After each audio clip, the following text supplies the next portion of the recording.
Situation iri munyika yedu yeZimbabwe, ana mai vedu, ana baba vedu, ana sisi vedu, ana mukoma vedu, ana mbuya vedu, ana sekuru vedu ndo muwaniro wavari kuita mari kana kuti ndo mungwavhiro wavari kuita kuti vange vanokwanisa kurarama. Vari kuswera vachihasela vakaronga zvinhu muCBD vachitomhanyisana nemapurisa zvikare kuti vange vanowana kurarama.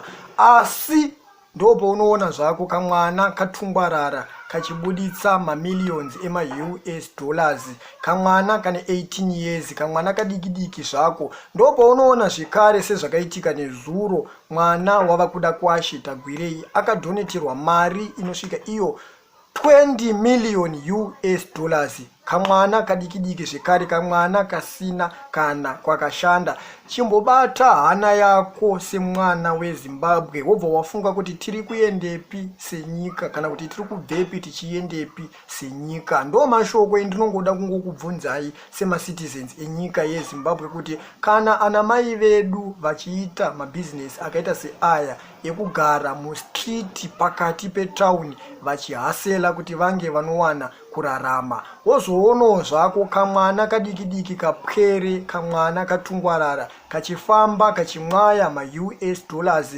kachitambisa manesi kuti tambai ndikupei ma-US dollars. Kamwana kava kuda kuashita Gwirei kungochata katova millionaire kadoneterwa 20 million US dollars.